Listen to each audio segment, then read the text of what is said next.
Well, hello again everybody. Now I don't even remember, on last week's video I gave you a choice between having a look at the Cobra 216 LTD or the realistic TRC 427. Now I'm afraid most of you seem to have made the wrong choice. I don't know why, but you all want to look at the Cobra.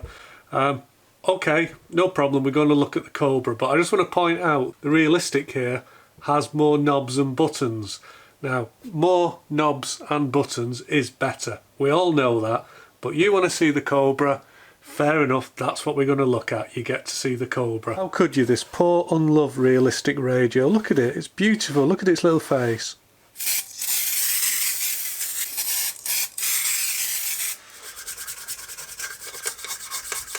I'm going to have to tell my wife to get a new toothbrush, this one's getting a bit worn out.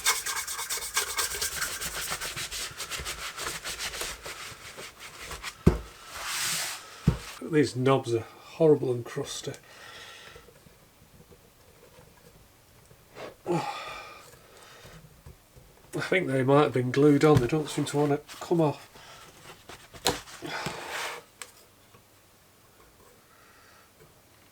Oh, that's horrible, it's all green and horrible inside with corrosion. Just looking at this, it's filthy, there's a lot of corrosion and everything, so I think this has got very wet at some point in the past.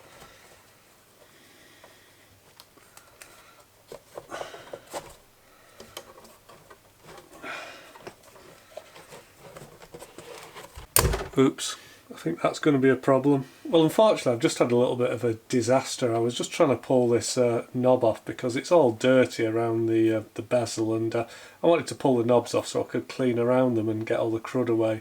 And I don't know if you can see in there's a lot of corrosion and stuff, but basically I was pulling away at the knob and unfortunately, my fault entirely, I've just ripped the knob off the radio, and I don't think I was pulling that hard. I must be, obviously I don't know my own strength, do I? Those vitamin tablets have really been doing a great job.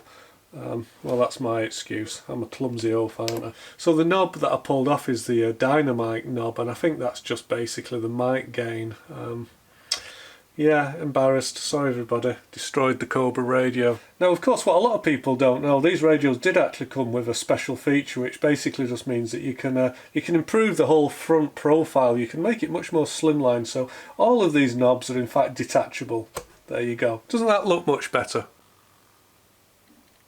Well, I'm afraid after that dodgy start, we'd better just try to get this thing powered up now, I think, without actually destroying anything else. So unfortunately I haven't got a connector that'll fit this, so rather than trying to ram some crocodile clips in there, I think what we'll do is we'll just solder some wires on the inside. So let's open it up and take a first look.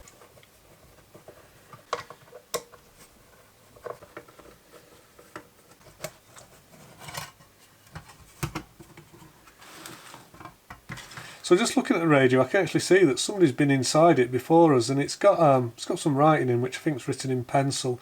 So we've got 4 for the 4th 96 tune up, and then we've got 27 for the 9th 97, again another tune up. I think the name, the radio shop that I'm guessing has done it, it looks as though they've pressed a stamp in but the ink hasn't taken. I think it says something like, it could be LJ Pounds. LJ Pounds 139. I can't really make out the next bit. It looks like it's something like W Peaks or... No, I'm afraid I just can't make out the name of the radio shop in here. Yeah, just can't make it out. It's too faint. But this radio is, it's full of very fine dust. So it's obviously been in quite a dirty, dusty environment. This has been in.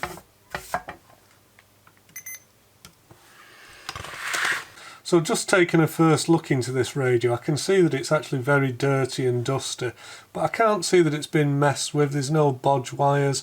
I think there's a resistor down there that might have, I was going to say it's got a bit of solder on, but it isn't solder, it's just wax. So all the tuning components are still covered in wax down here. So looking at the leg on this diode, I can see that there's some black stuff on it, and at first I thought that the actual leg was corroded, and you know what, it may actually be corroded, but I'm guessing that's some kind of glue or something like that, some kind of sealer, because there's some other, I can see some other places on the radio that have got this black goo on it. Unfortunately, I don't think the camera's going to focus on it, but this stuff is really quite nasty and horrid. Now again, I don't know what this stuff is, but I think they dribbled some of it down the side of this capacitor here. Well, having done my best to destroy this radio before we even get started, I think we'd better turn it on and give it a try.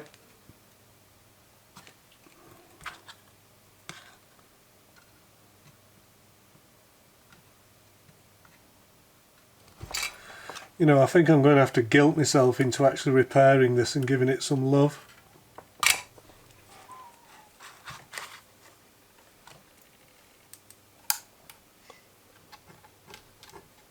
Okay, got no audio. Does it need a microphone plugged in? I suspect it probably does. So we've got some audio. I wouldn't say it's particularly loud, but we've got some action on the speaker. PA switch works. Channel 9 works. Looks like the top of the LED display is missing some segments. Although saying that seems to be working now. Nope, maybe not. I'm guessing that that's a dirty channel select switch. We can try giving that a clean. Can you see it's the top segments that are out? That should be 32, and it kind of looks like, well, the top segment from the number 3 is missing, isn't it? So that's not quite right. Squelch seems to work. Volume switch seems to be working.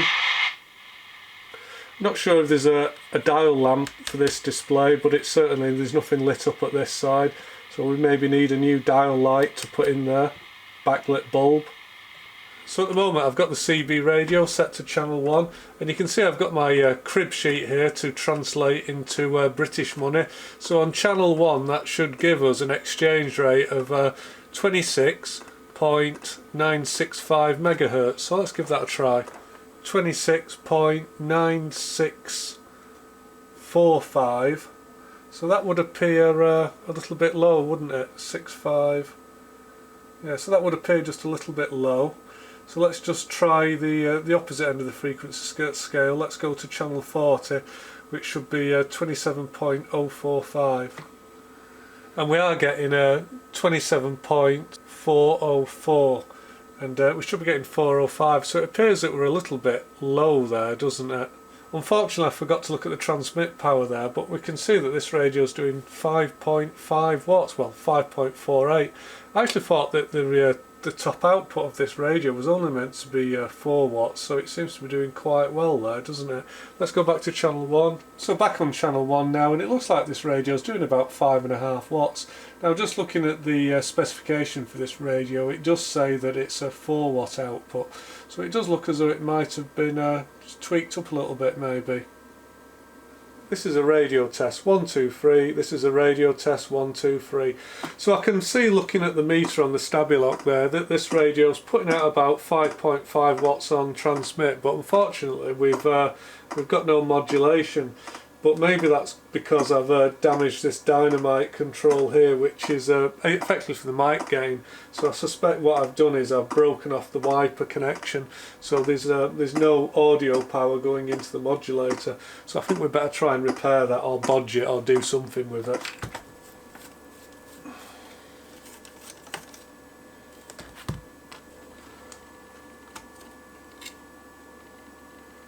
Oh dear, poor little pot. So it looks like we need a 5k pot, so I'm just going to have a look in my junk pile and see if we can find one. Oh, it actually does actually say in there 5k, I didn't see that before. So we need a 5k pot. Very annoying that I've damaged that, isn't it? Very annoying. Just thought we could have a quick look inside this pot to see if it's salvageable. Maybe we could glue it back together, don't know.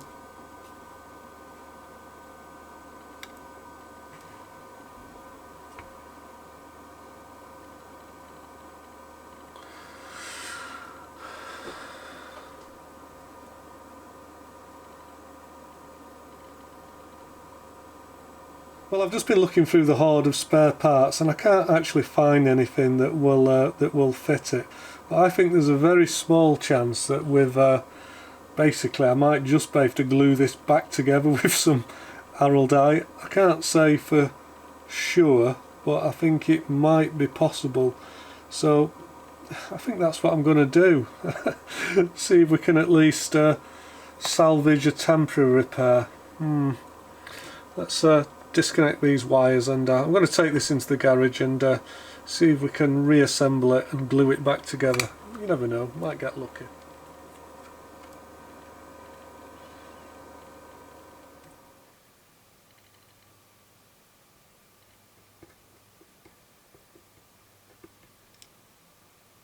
Okay, that's about the best that I've done. I've just arrow dyed the wiper back on and hopefully we'll be able to reassemble it and that, and you never know, we might get lucky. I certainly don't class this as a permanent repair. Maybe it'll just get us out of the woods and allow us to do a bit more testing.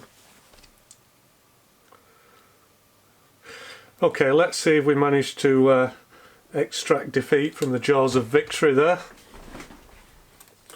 Okay, we should have 5k from end to end, which we've got, and then we should have something on the wiper, which we've got 5k there. Let's turn it to the other end.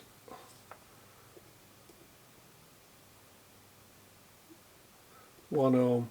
So it looks like, he said dropping it on the phone, breaking it.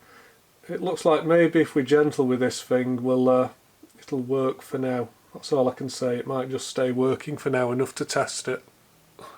Now unfortunately what actually caused this problem, even though this is a plastic knob, it's kind of got a chrome finish, and that chrome has gone all green and kind of corroded inside, and for some reason it's obviously got hold of the aluminium shaft. So when I was pulling away at this knob, it's just ripped the centre, connection out of the pot, which is it's very annoying. Never had that happen to me before.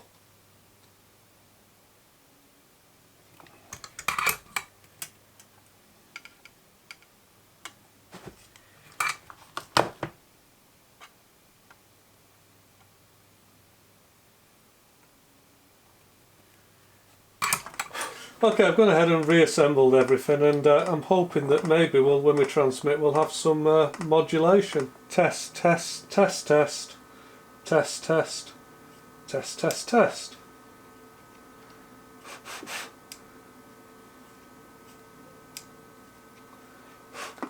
No, and we still have a fail there. Fail, fail, fail. So we are outputting power, but we have zero modulation. So at this stage I'd normally go ahead and plug in an external speaker and just try the PA, but although the audio amplifier is working, but I think the audio amplifier is common to transmit and receive on these.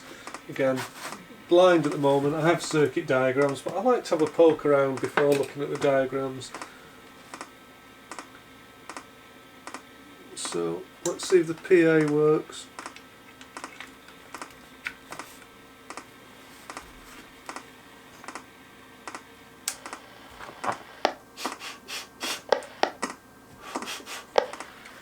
One, two, 1, 2.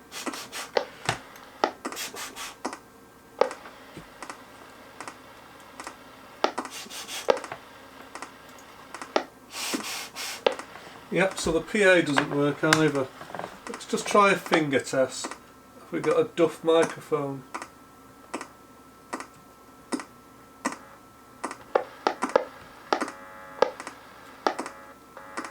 Ah, right, okay. When I put my fingers on the back of the circuit board here with it keyed, hear that hum? So that makes me think maybe we've got a fault in this microphone. Yeah, that's quite a sorry looking thing.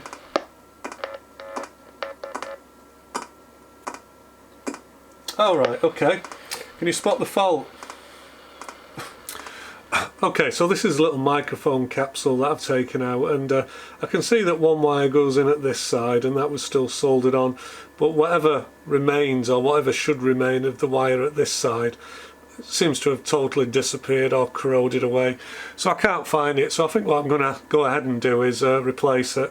So I've got this old microphone here which I've ripped off something. I must have cut the wire off at some time in the past, and well, it's all we've got, so I can just think we'll just have to wire this in its place. So just looking at the old microphone, I can see it's all really seriously horrible and manked up inside, so yeah, that's going to be no good. So we're not having a lot of luck with these microphones, so I tested this as a microphone that we tried before, and you know, I reassembled this, and probably the reason that I'd thrown it away in the junk box is because it wasn't functioning. So I've put a voltmeter across the coil here, and unfortunately this microphone, it's open circuited, so that's not going to work. So there's a fail. Not doing too well. Got a rather crusty connector on this end which we can probably salvage. Now, I don't know if you've ever noticed, but I don't think I've yet to see one of these microphone connectors that actually has both screws in the coil retention thing here. They always have one missing, don't they? Maybe they only come with one screw, I'm not sure, but I've certainly never seen two in them. So again, I've been back out to the junk pile and I found another microphone on some printed circuit board. Don't exactly know what it is or if it's any good. All we can do is, you know, we'll give it a try, won't we? It looks like this microphone can be made to fit. In fact, it seems to be like a bought one. I'm not going to wire this thing up properly. Let's just try tacking the wires on and see if we can get any mod out of this thing.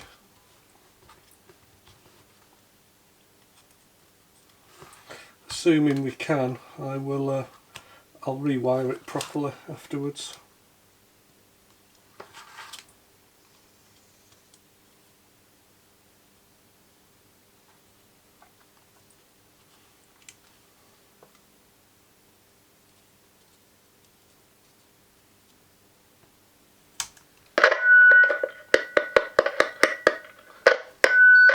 Ah, well, okay. Looks like we've got some success there.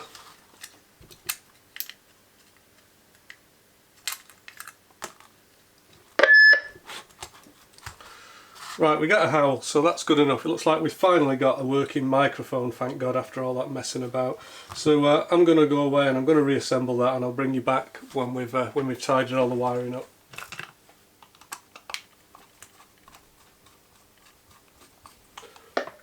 One, two, test, test, test, test, test, test, test, test, test, test, test, test.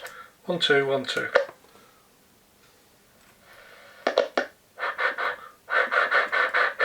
One, two.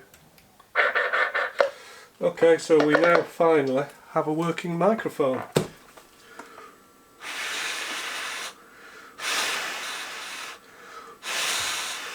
Well, blowing into the microphone we can get about 80% on a good whistle, but I think that's very low. I think we should be getting something a lot higher than that.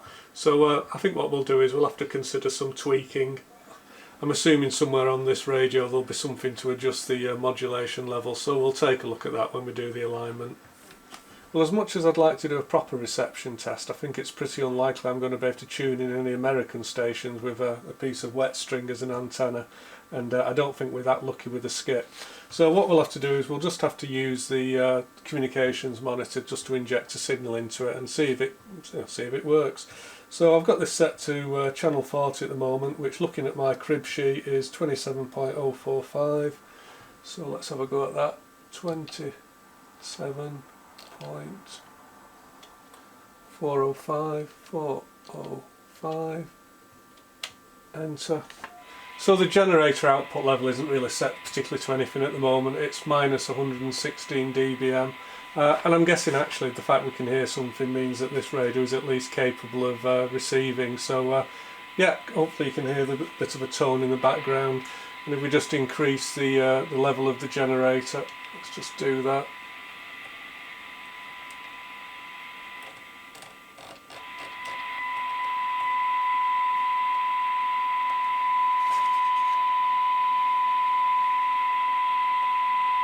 So I'm just going to take a guess and say that 113 dBm to give a 12 dB SINAD is probably okay. I don't know, it's probably okay. I'm sure somebody who has got a bit more experience with these AM radios than I have will be able to tell me and put me right.